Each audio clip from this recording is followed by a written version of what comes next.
Queridos amigos y camaradas, bienvenidos una semana más a este programa en DMP, en nuestro canal de referencia.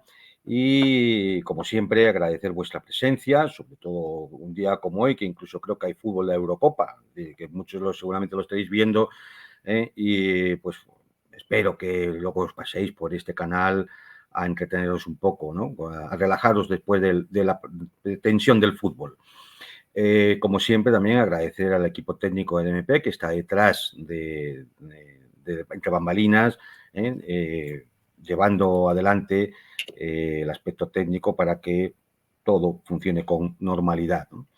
Hoy en nuestra sección de tema vamos a comenzar un ciclo de intervenciones que nos llevarán durante muchas semanas, porque quiero iniciar una serie de orientaciones, porque, bueno, luego lo explicaré, pero ya hemos hablado de la ideología dominante, de cuál es la ideología dominante, de cuál es el programa de esa ideología dominante, quién está detrás de esa ideología dominante. Pero claro, es decir, cualquiera de vosotros preguntaréis, muy bien, ya lo sabemos, ¿y ahora qué? Pues un poco para responder a esa pregunta, para responder una pregunta que ya es clásica desde aquel famoso libro de Vladimir Lenin, ¿Qué hacer?, que publicado antes de la Revolución de Octubre de 1917, pues intentamos volver a esa clásica pregunta.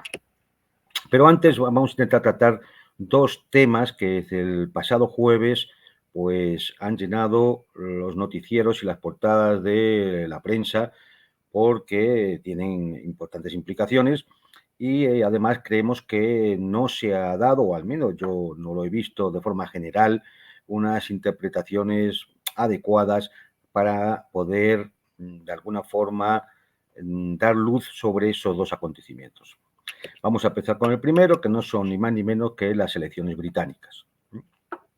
Bien, vamos, primero voy a empezar por la conclusión.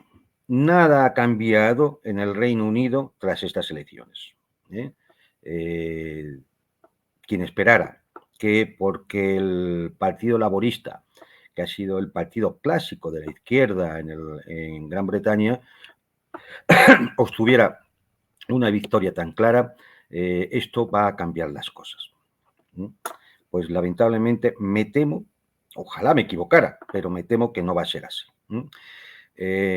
Como todos ya sabréis, ha vencido un laborista, Keir Starmer. Keir Starmer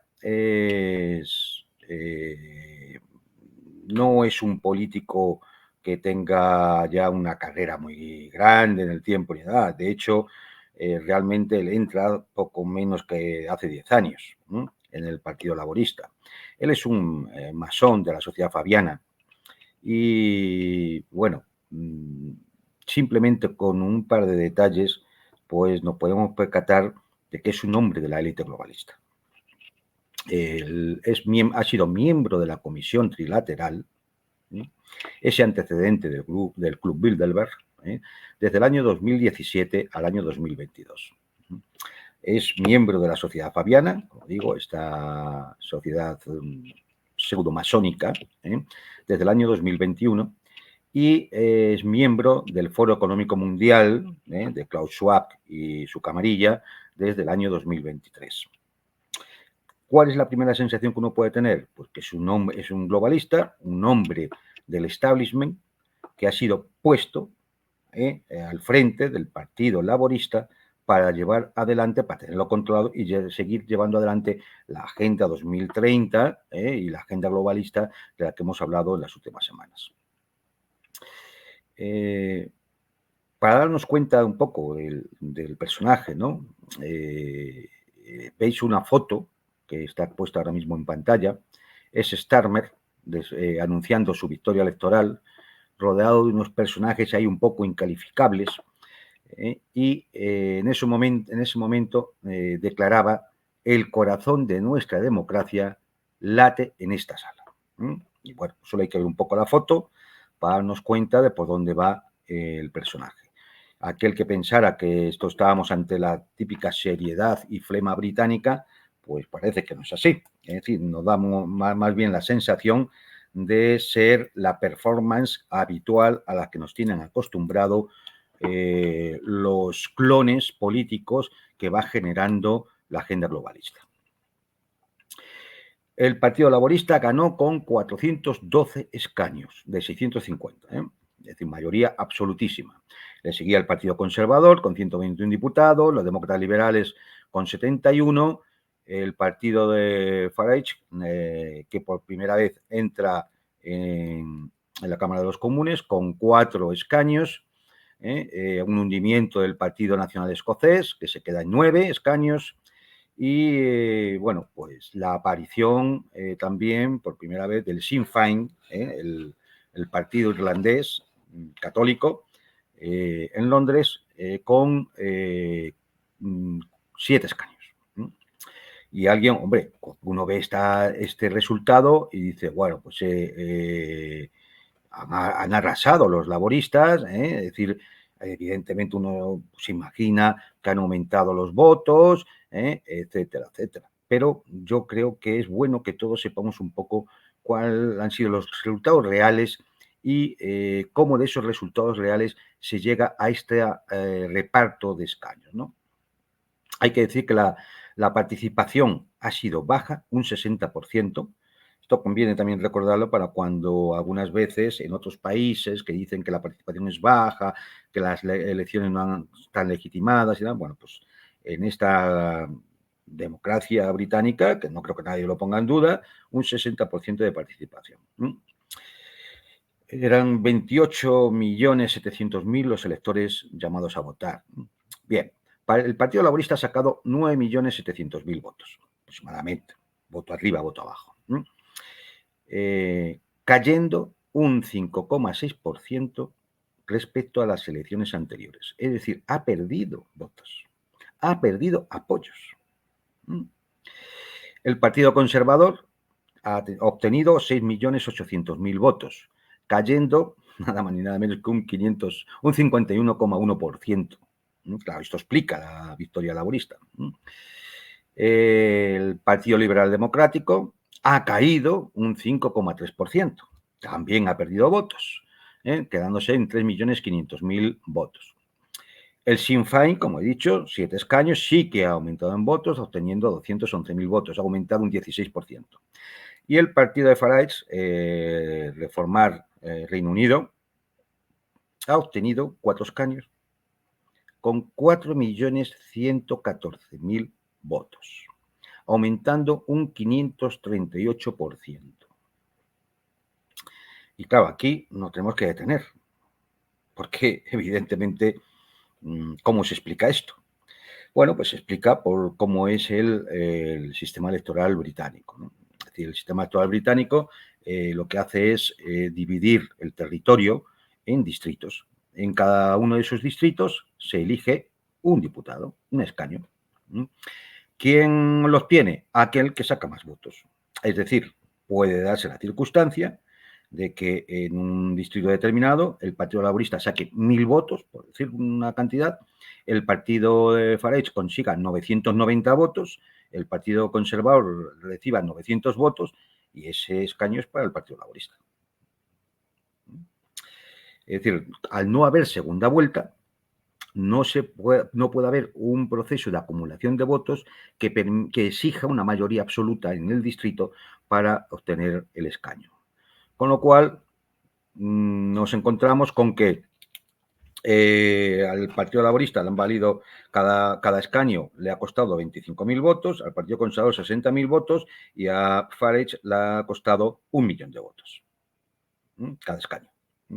Esto, hombre, no parece que sea lo más justo del mundo, ¿no? Pero bueno, cada país tiene su sistema electoral y así se explican las cosas. Claro, no deja de ser curioso el ascenso meteórico que lleva el Partido Reformar Reino Unido, que es justamente el partido al que le han acusado de prorruso, de amigo de Putin, de estar en contra de la ayuda a Ucrania, es decir, un poco el partido que está fuera del establishment. Quizás una de las razones para adelantar estas elecciones sea llegar a o sea, tener un nuevo primer ministro antes de que siguiera aumentando Nick Farage, siguiera aumentando reformar al Reino Unido y pudiera ponerse en cabeza o ser el segundo partido e incluso dar una sorpresa. Entonces, para evitar esto, que sí significaría un cambio importante dentro de lo que es la política británica, pues mira, así ya ha quedado bloqueado al menos hasta que haya nuevas elecciones, que claro, no sabemos cuándo van a ser, ¿no? Esto es bueno, pues el pequeño secreto que no estoy viendo en muchos lugares, ¿no? Es decir, da la sensación, los medios progresistas y corporativos a nivel general, pues lo que están diciendo es que, bueno, pues ha habido una victoria del Partido Laborista, que ha cambiado el curso político en el Reino Unido, es decir, nada de eso, ¿eh? De hecho, el nuevo gobierno no tiene ningún programa, no ha dicho nada nuevo que sea digno de señalar aquí.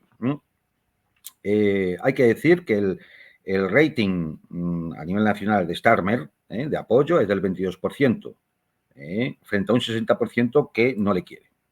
Es decir, lo que se llama rating personal, ¿no? Es decir,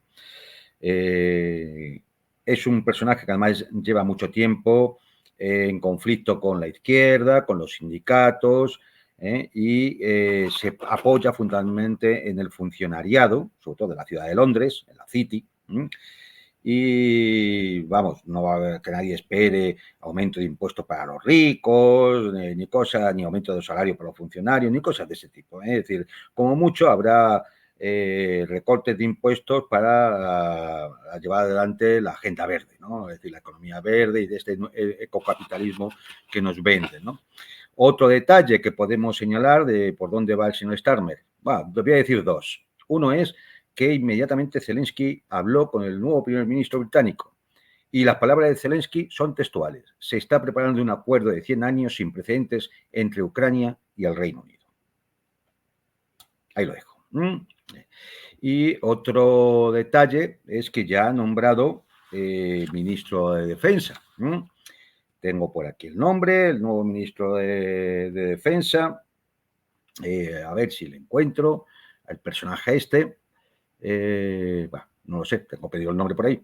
Bien, pues este ministro de Defensa ya ha sido ministro con Tony Blair, ya es conocido y sobre todo es conocido por una razón muy sencilla, porque apoyó la invasión de Irak en 2003.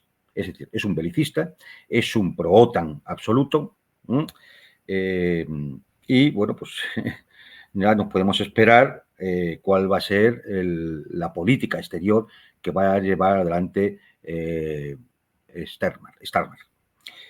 Y de la política interior tampoco esperen muchos cambios.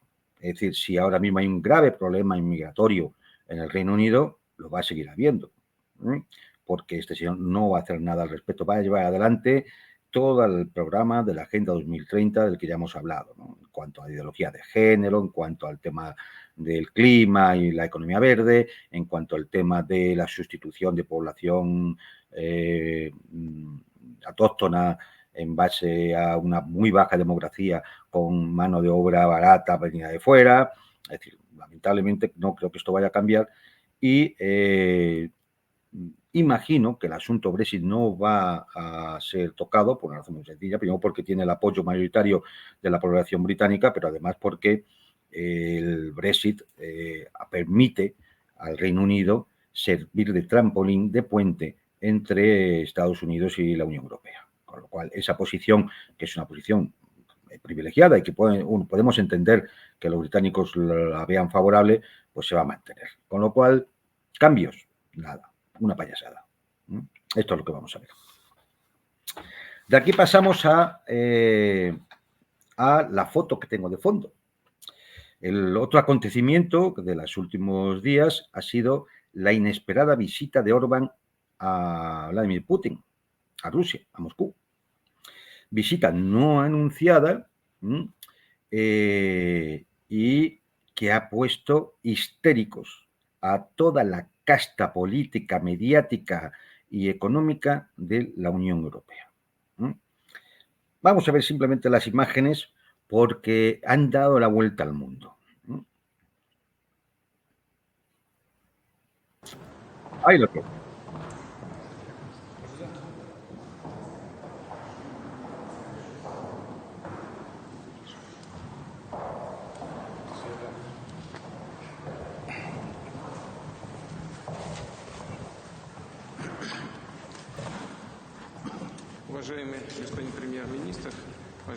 Vale, podemos decir, bien, bueno, ¿cuál es la importancia de esta visita? Pues por dos aspectos fundamentales que necesitan interpretación y que tampoco lo van a ver mucho por ahí. Una, pues que la imagen es brutal, porque Orbán es la primera visita que, bueno, realmente la segunda, porque hay cuál es la primera, que realiza siendo presidente de la Unión, de turno de la Unión Europea. La Unión Europea cada 6 meses rota uno de los primeros ministros o presidente de gobierno, van rotando como presidente de turno de la Unión Europea.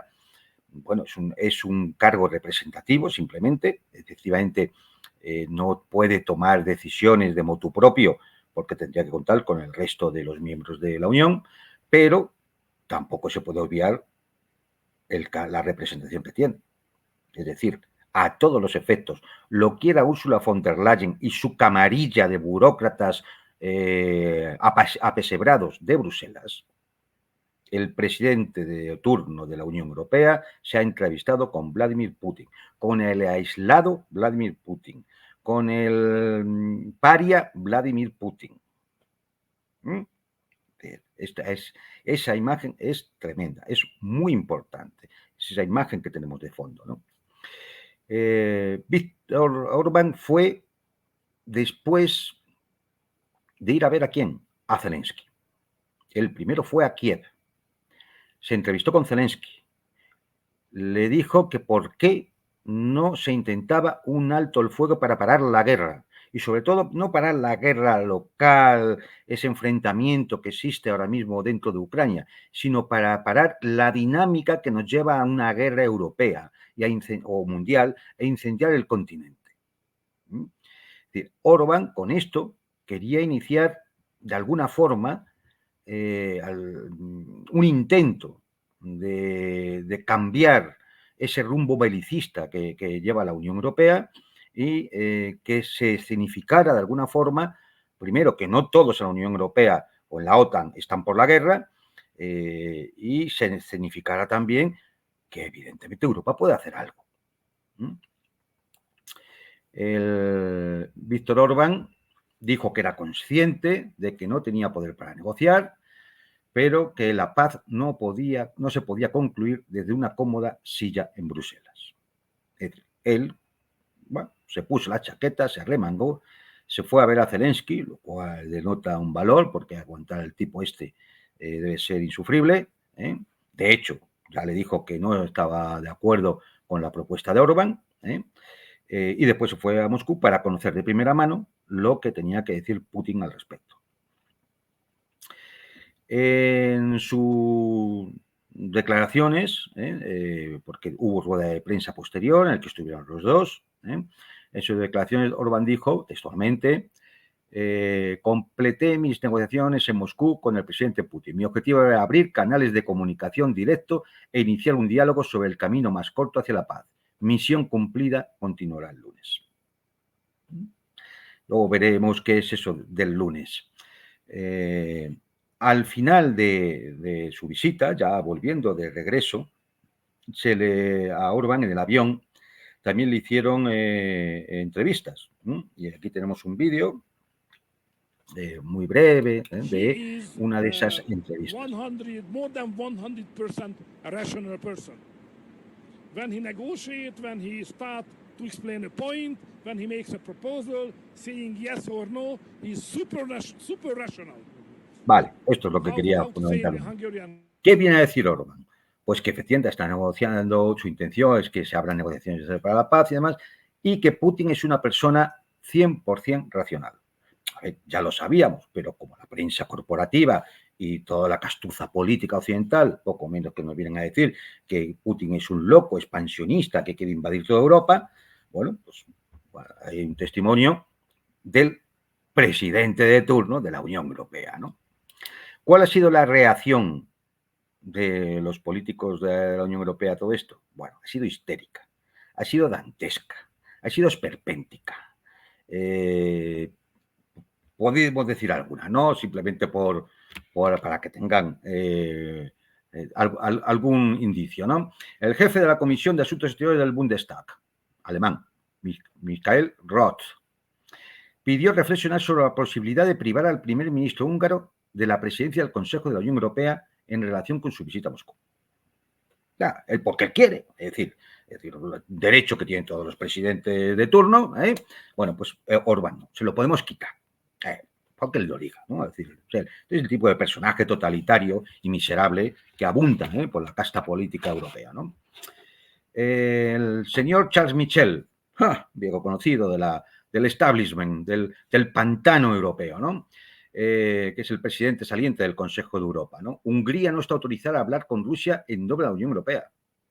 No, si autorizada, a ver, o sea, será que no está autorizada a llegar a acuerdo o firmar acuerdos, pero Orbán podrá hablar con quien le dé la gana. Es decir, es el presidente de turno de la Unión Europea y primer ministro de Hungría y podrá, o sea, y presidente de Hungría le podrá hablar con quien le dé la gana. ¿Qué tiene que decir este personaje? Viejo conocido de todo el pantano corruptelo de Bruselas. Otro, este es otro clásico, Borrell. Hizo una declaración de emergencia. Fijemos lo que ha dolido esto y lo que significa esto. Una declaración de emergencia. La visita del primer ministro Víctor Orbán a Moscú se lleva a cabo dentro del marco de las relaciones bilaterales entre Hungría y Rusia. Es decir, nada, esto es una visita que ha hecho Orbán porque le ha dado la gana para ir a ver a su amigo Putin. Este es el representante de la diplomacia europea, también viejo conocido, ¿no? De las corruptelas previas y posteriores. Stoltenberg. Orbán no representa a la OTAN en Moscú. No, ni intención que tiene. Vamos a decir, ¿quién le ha dicho al señor Stoltenberg, funcionario de alta nómina y baja moral, que Orbán ha ido en representación de la OTAN? Es que, de verdad. Primer ministro finlandés, Orpo, calificó de alarmante la noticia de la visita. ¿Por qué? O sea, ir a intentar abrir canales de comunicación para buscar una paz es alarmante. El presidente del Consejo Europeo, no, eso ya le hemos citado. Donald Tusk, Polonia, recriminó a Víctor Orbán por reunirse con Putin en Moscú, a pesar de que esta misma semana hizo lo mismo con Zelensky.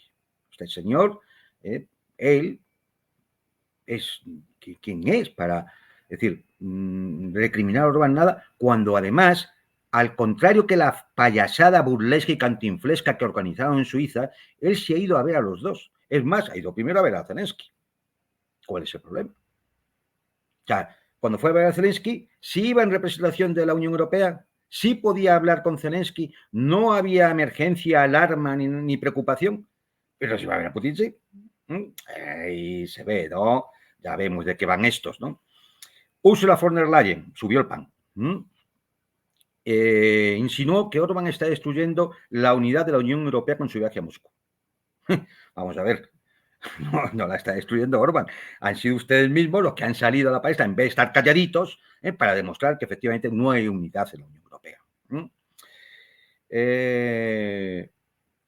Habría que hablar también de la que va a ser nueva representante de la diplomacia europea, esta señora de los países bálticos, que hija de burócratas, esta que ven ustedes ahí, Kajsa Kallas, y que vino a decir que en Moscú Víctor Orbán no representa en modo alguno a la Unión Europea ni sus posiciones. Está explotando su posición de presidencia de la Unión Europea para sembrar confusión. ¡Ah, amigo! Es que, es decir, Orbán está, digamos, haciendo una operación de desinformación rusa, intentando ver cómo se llega a la paz. No, sí, se les ve claramente. La Unión Europea está unida, claramente, detrás de Ucrania y contra la agresión rusa. Hombre, unidad no. Unidad, ¿no? Y ahora vamos a ver algún ejemplo, ¿no? Ahora después. El canciller alemán Olaf Scholz ha dicho que Berlín no debe apoyar ninguna petición de tregua que suponga la admisión de la derrota de Kiev. Bueno, es decir, una tregua, un alto el fuego, no implica la derrota de nadie. Digo, porque un alto el fuego no significa que la guerra haya acabado. Es simplemente paremos las armas. Había y sí hay posibilidad de negociar precisamente el final de la guerra, un armisticio, un acuerdo, un tratado, lo que sea, que acabe con las hostilidades. Por lo tanto, un alto el fuego no implica la derrota de nadie. Como un alto el fuego en Oriente Medio no implica la derrota de Israel.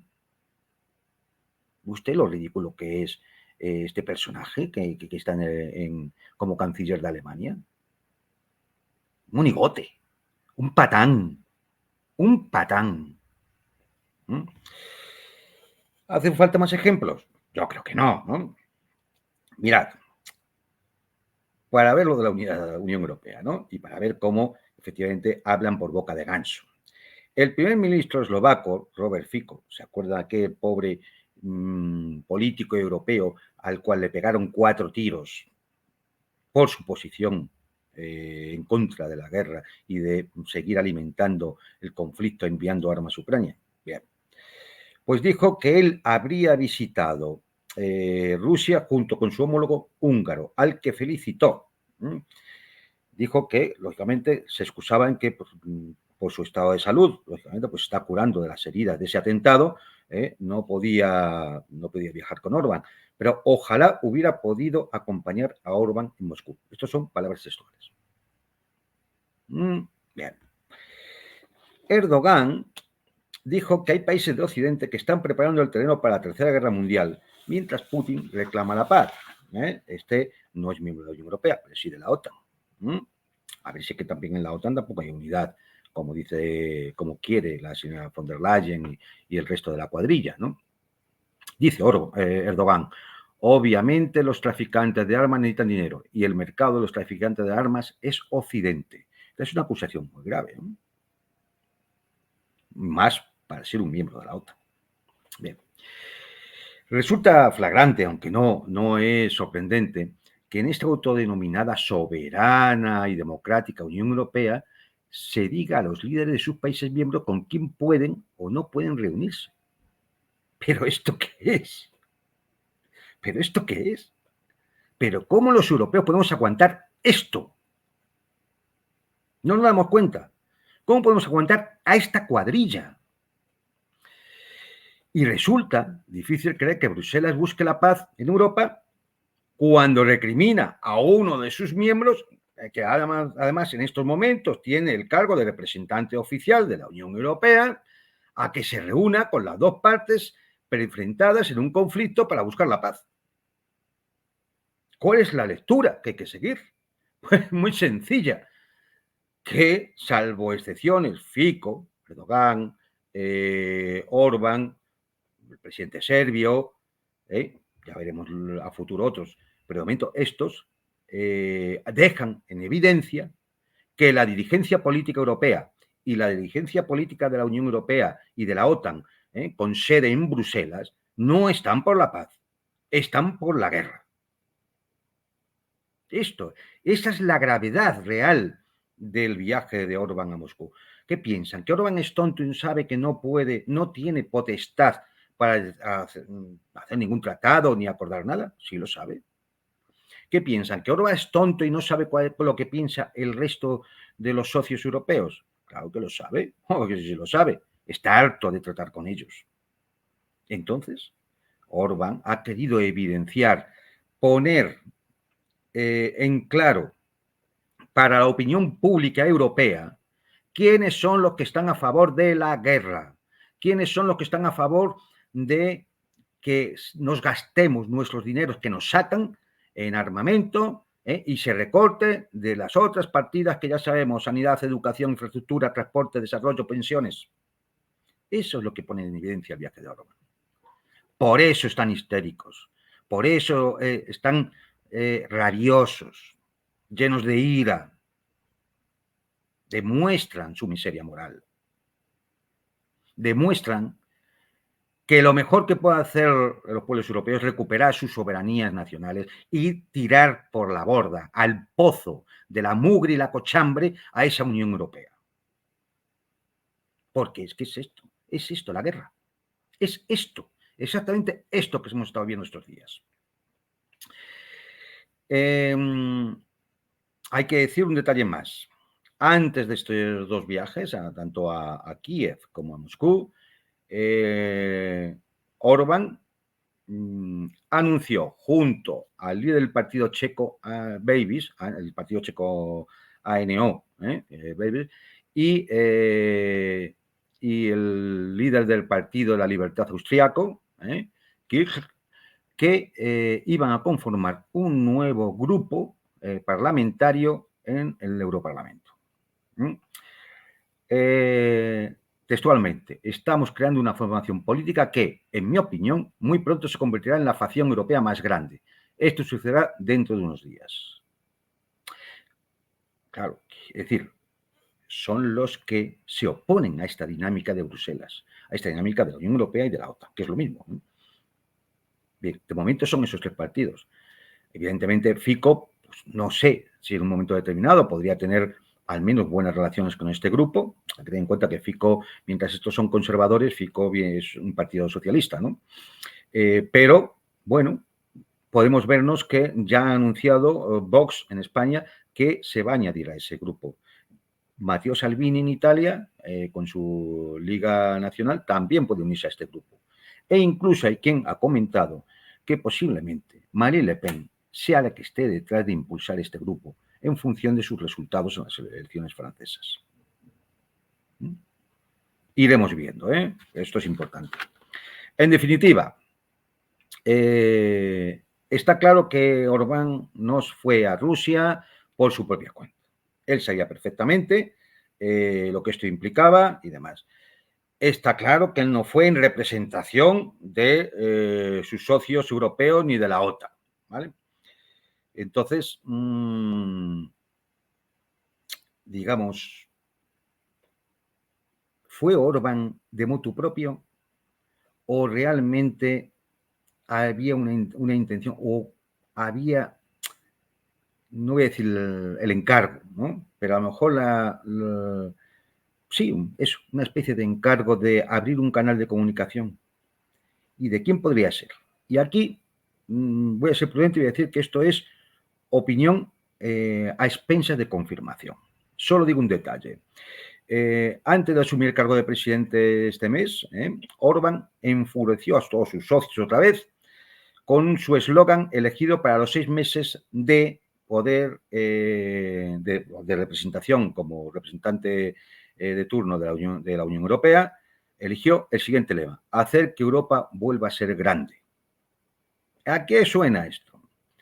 ¿No es esa una referencia clarísima al lema MAGA de Donald Trump?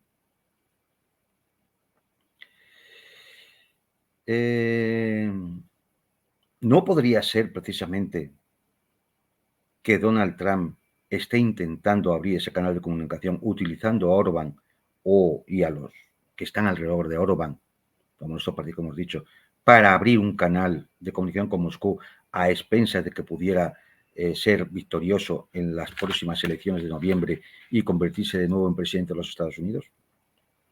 ¿Podría ser? Bueno, podría ser teniendo en cuenta una cosa. Recientemente hemos conocido, lo han publicado distintos medios norteamericanos, también de Telegraph en el Reino Unido, que Donald Trump encargó a 2 jefes de gabinete que tuvo siendo presidente en el Consejo de Seguridad Nacional, exactamente al general Keith Kellogg y Fred Flight, les encargó un informe de cómo podría llegarse a un acuerdo con Moscú para dar por finalizada la guerra en Ucrania y también, digamos, la tensión en Europa. El informe fue presentado y, según todos los indicios, han declarado el propio director de campaña de Trump, Steve Cenk, y las fuentes que han tenido estos medios de comunicación, Trump recibió con muy buen ánimo este informe. ¿Y qué dice este informe? Pues este informe dice que se acabó la expansión de la OTAN hacia el este. Eso afecta a Ucrania y afecta a Georgia. Que habría que llegar a un tratado de seguridad en Europa para evitar esto. Es decir, para evitar que la escalada, para evitar que estos problemas siguieran incendiando esa Europa. Que habría que hablar con Moscú para ver el futuro de todos de esos territorios ya liberados y que ya se han incorporado a la Federación de Rusia, que por tanto van a quedar dentro de Rusia. Que los países europeos tendrán que hacerse cargo del coste de la cuestión ucraniana, es decir, reconstrucción y demás, imagino, y de las finanzas, la deuda, etcétera, etcétera, para ayudar a Ucrania. que los países de la OTAN tendrán que llegar al 2% de su PIB como mínimo, si no, Estados Unidos no aplicará el artículo 5 y por lo tanto no irá en defensa de ninguno de aquellos que puedan ser víctimas de una agresión o de un conflicto, ¿no? Y que si Kiev se niega a negociar en estos términos, se acabó la ayuda. Aparentemente, según estas fuentes, este sería el plan presentado a Donald Trump. Claro, esto no es ya simplemente que con este plan Moscú alcance la mayoría de sus objetivos estratégicos en este conflicto, sino sobre todo que es muy posible que la OTAN no aguante, no resista este embate. Es decir, no sería necesario que Estados Unidos se retirara de la OTAN para que las costuras saltaran. Porque, entre otras cosas, porque, por ejemplo, llegar al 2% del PIB, hay países que ahora mismo significaría más que duplicar su presupuesto de defensa. ¿De dónde? ¿De deuda? ¿De recortes? En definitiva, como digo, si bien es probable que Trump, una vez que fuera presidente, no se vaya a retirar así ampliamente, es decir, me voy de la OTAN, todo esto puede ser, sí, un cambio cualitativo de lo que puede ocurrir en el futuro. Y quizás esta visita de Orbán a Moscú ha sido una de las primeras señales. Si es así, estoy seguro que en los próximos días o semanas vamos a ver más señales, sin duda alguna. Y bueno, pues ya dicho esto, yo creo que vamos a dedicar nuestros últimos 15 minutos al tema, ¿no? ¿A qué hacer? ¿Qué hacer? Bien, yo creo que ya podemos pasar a poner la imagen del tema, ¿no? Que yo creo que es muy significativa, ¿no? ¿Qué hacemos? Hemos hablado en las últimas semanas sobre la existencia de una ideología dominante, como ideología de la clase dominante, esa clase elitista conformada por los jefes dueños y altos representantes y exponentes del complejo militar industrial, de las tecnológicas, las farmacéuticas, las entidades financieras globalistas, los consorcios mediáticos, incluso los consorcios del ocio, como Hollywood y demás, ¿no? Hemos hablado de todo eso. Hemos definido que esta ideología dominante la llamábamos globalismo. Otra cosa porque su pretensión, finalmente, es implantar una especie de totalitarismo liberal a nivel planetario. Hemos hablado también de que es una ideología irracionalista, pseudocientífica, muchas de sus cosas, basada en una especie de posverdad, que es una forma de llamar a la mentira, es una magufada, y que su programa político, al que dedicamos el programa anterior, es la Agenda 2030, esos 17 deseos de Carta de los Reyes Magos que esconden una realidad siniestra, ¿no? Bien, en definitiva, el objetivo de esta ideología dominante, el objetivo de esta élite dominante, de esta clase dominante, es la dominación lograda mediante la imposición de un nuevo orden mundial basado en el férreo control y en la servidumbre de un ser humano despojado de derechos. Parece mentira, porque uno lee la Agenda 2030 y la Carta de los Reyes Magos, ¿no? Pero esto es lo que explicamos ya y de lo que estaba detrás. La pregunta que muchos nos pueden hacer, bueno, ¿qué hacer? Vale, ya lo sabemos. Ya sabemos lo del globalismo, la clase dominante, la energía dominante, el transhumanismo, la Agenda 2030, de todo esto ya hemos hablado. Bien, pero ¿y qué hacemos? ¿Qué hacer? Esa famosa pregunta que daba título a un libro de Lenin, como decía, antes de la revolución del 17, ¿no? ¿Qué hacer? Bueno, quizás lo primero es una actitud. La actitud de esa oveja negra que veis en la imagen, que no solo es que tenga un color distinto, es decir, que se diferencia, se distingue del resto del rebaño, que es todo igualito, sino que además va en la dirección contraria al rebaño. Veis la imagen, es una imagen muy graciosa, es muy simpática, y ahí tenemos a la oveja negra. En el fondo, casi la imagen lo dice todo. ¿Qué tenemos que ser? Pues ¿qué hacer? Ser las ovejas negras, no seguir al rebaño, distinguirnos del rebaño, no seguirle, ir en la dirección contraria y que se nos vea. Eso es ser la oveja negra. Tenemos que ser las ovejas negras. Mi intención, porque esto no va a ser solamente hoy, vamos a dedicar toda una serie de programas a dar orientaciones sobre este qué hacer, ¿no? Sobre qué podemos hacer. Mi intención no es daros una receta ideológica. Esto no se trata de esto y explicaremos por qué, sino de iniciar, al menos establecer una serie de ejes metodológicos. El primero, pues la designación e identificación del enemigo. Esto, es decir, como decía Carl Smith, es la base de la política. Es decir, yo tengo que saber quién tengo enfrente, el contrincante. Y más cuando ese adversario lo que intenta es aplastar mis derechos. Lo que intenta es cerrarme la boca.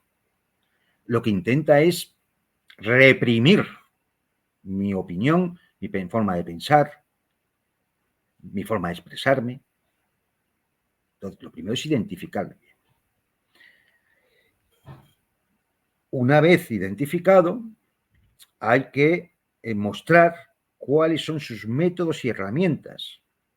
Sin saber cómo lo hace, es muy distinto que podamos oponer a esa formulación totalitaria liberal, globalista, le podamos oponer nada. Tenemos que saber cómo está actuando, qué armas está utilizando, qué herramientas usa. Posteriormente, creo que hay que analizar cuál es su combustible principal, es decir, cómo alimenta él la maquinaria con la cual consigue el dominio. Y aquí haremos especial mención al miedo. El miedo como combustible de la ideología dominante. Y finalmente, pues yo creo que entraremos, quizás un poco más en detalle ya, en dar orientaciones, ¿no? Las orientaciones no son dogmas que todos tengamos que seguir, porque va un poco en función de la situación personal de cada uno. Para unos será de una forma, será más posible, menos posible, también dependerá del país, la cultura y demás. Es decir, que las orientaciones lo único que tienen que darnos es un poco la dirección, tener la brújula para que podamos elegir el camino sin perdernos. No para que actuemos dogmáticamente. La brújula se pone siempre sobre un mapa.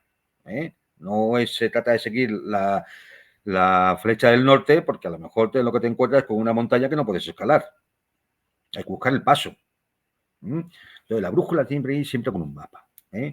Y entonces, bueno, pues vamos a dar esas orientaciones para que todos tengamos la brújula y todos tengamos el mapa. O al menos que luego cada uno, digamos, dentro del mapa escoja el camino más adecuado. Respecto a lo primero, ¿no? La designación e identificación del enemigo. Bueno, pues muy brevemente, yo creo que a lo mejor en el próximo programa profundizamos un poco más, pero para que entendamos, el mundo ha entrado en una era de inestabilidad absoluta. Esto lo vemos, todos los que sigáis programas de geopolítica en distintos canales o de política internacional, incluso aquellos que dentro de su país se interesen por la política nacional, se habrán dado cuenta del alto grado de inestabilidad. La inestabilidad siempre viene determinada por la incertidumbre. Es decir, no sabemos cómo va a ser el futuro. Realmente nunca se sabe cómo va a ser el futuro, pero al menos existen una serie de tendencias más o menos claras que nos indican, bueno, pues más o menos por dónde puede ir. Sin embargo, en estos momentos esas tendencias no están claras. Realmente no sabemos por dónde va a poder tirar el futuro. De hecho, la semana que viene podemos estar en guerra, en una guerra europea o en una guerra mundial. Es todo el occidente, lo que llamaríamos la americanosfera, el que ha entrado en crisis. Podríamos entretenernos ahora y gastar los poquitos minutos que tenemos en decir todos los puntos de fractura geopolítica en los cuales el sur global, las potencias emergentes e incluso dentro de los propios países occidentales hay una oposición clara a lo que hasta ahora ha sido el occidente realmente existente, ¿Por qué digo lo del occidente realmente existente? Porque no me estoy refiriendo al viejo concepto de occidente grecorromano y germánico, de las pinturas de Velázquez, la Capilla Sixtina, la filosofía de Kant, ni de las sinfonías de Beethoven. Entonces, al occidente hegemónico, realmente existente, determinado por el dominio anglosajón. Simplificando mucho, es necesario tener claro las variables de este proceso de crisis occidental para no caer en ninguna confusión. Y esto lo podemos conformar en 4 aspectos, en 4 características, en 4 puntos, ¿no? 1. Occidente ha entrado en una fase de totalitarismo total, liberal. Es lo que hemos venido denunciando y lo que muchas veces decimos cuando comentamos los acontecimientos que han pasado durante la semana. Es decir, ante la oposición cada vez mayor, la americanosfera, el occidente realmente existente, se va solidificando para defenderse y esto le lleva a conformarse como un modelo totalitario liberal. En el mundo no occidental, ¿qué ocurre? Pues que las élites globalistas buscan imponerse a través de cualquier medio. Chantajes, sobornos, golpes de Estado, élites corruptas, revoluciones de color y, en última instancia, la agresión y la guerra. Solo hay que repasar las hemerotecas de los últimos 20 años. Dentro del propio mundo occidental, como decimos, la imposición totalitaria que se materializa con mecanismos de ingeniería social, los medios de comunicación, la educación, el ocio, con mecanismos represivos, las leyes, el aparato judicial, la policía, y su objetivo es el control social e imponer un discurso único, aplastando la más mínima disidencia. En definitiva, he dicho 4 factores, ¿no? 3 factores. Occidente ha entrado en una fase de totalitarismo liberal, el mundo no occidental, Occidente intenta imponerse de forma hegemónica por cualquier medio, incluso la guerra, y dentro del mundo occidental, mediante mecanismos de ingeniería social, aparatos represivos y control social, para imponer un único relato, un discurso único, coherente con esa forma totalitaria que busca, ¿no? Por tanto, asistimos a un choque titánico a nivel geopolítico, pero también a nivel interno de los países, ¿entre quién? Entre esa élite globalista y sus agentes, sus gorilas, y lo que podríamos llamar los soberanistas, los patriotas, aquellos que buscan una estructura socioeconómica más comunitaria, con valores y cultura comunitaria, y sobre todo soberana para poder decidir su propio destino. En el fondo, por eso no quiero decir, dar, no sé, pues, consejos ni orientaciones ideológicas, porque en el fondo no es una cuestión de ideología. Cada uno de estos 2 frentes, cada uno de estos 2 bandos, por llamarlo así, tiene su izquierda y su derecha, su modo de representación, sus formas democráticas. No es una cuestión de ideología, es una cuestión de contradicción antagónica, donde al final de un proceso, al final de este proceso histórico que estamos viviendo, o vence el globalismo e impone un totalitarismo transhumanista a nivel planetario, o vencen los soberanistas y los patriotas en un nuevo orden multipolar que respete las identidades, las culturas y las civilizaciones. Esta es la esencia del momento histórico presente. La libertad y la soberanía quedan del lado nuestro.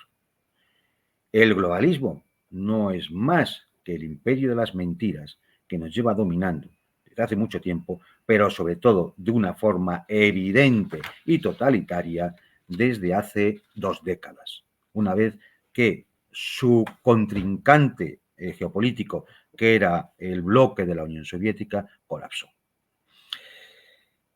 Seguiremos por este camino hablando en las próximas semanas e iremos concretando un poco esas orientaciones. Espero que esto sirva para que nos vayamos aclarando un poco y que reflexionemos un poco también sobre ello. Y también para esa reflexión he traído hoy 2 citas de un gigante de la filosofía de la historia, Arnold J. Toynbee,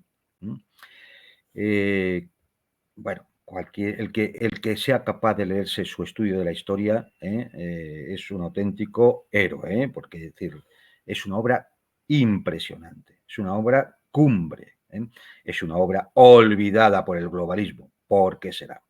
Decía Toynbee, las civilizaciones mueren por suicidio, no por asesinato. Es decir, colapsan desde dentro, no por la agresión desde fuera. Reflexionen sobre ello cuando les hablen del expansionismo ruso, la amenaza china, Irán es un peligro, etcétera, etcétera. Si esas son las causas de la decadencia occidental. Y la otra cita es, la apatía puede ser superada por el entusiasmo y el entusiasmo solo puede ser despertado por dos cosas. En primer lugar, un ideal, que la imaginación tome por asalto y, en segundo lugar, un plan inteligible para llevar a la práctica ese ideal. Y esto va un poco con esa lucha titánica de la que hemos hablado en qué hacer. Tenemos que construir un ideal. Bueno, yo creo que dentro de cada país, y más si alcanza la soberanía, dentro de cada patria soberana, no cuesta mucho establecer un ideal. Simplemente conseguir el deseo de la grandeza de su propio pueblo, ¿no? El tema es efectivamente un plan inteligible para llevar a la práctica ese ideal. Eso es lo importante. Y eso es un poco la reflexión que dejo de Toynbee para esta semana. Y nada más, simplemente agradeceros de nuevo vuestra presencia, despedirme hasta la semana que viene y que tengan todos un fin de semana y el resto de semana agradable, caluroso en el hemisferio norte y frío, imagino, en el hemisferio sur. Y nada, despedirme una vez más. Hasta la próxima semana.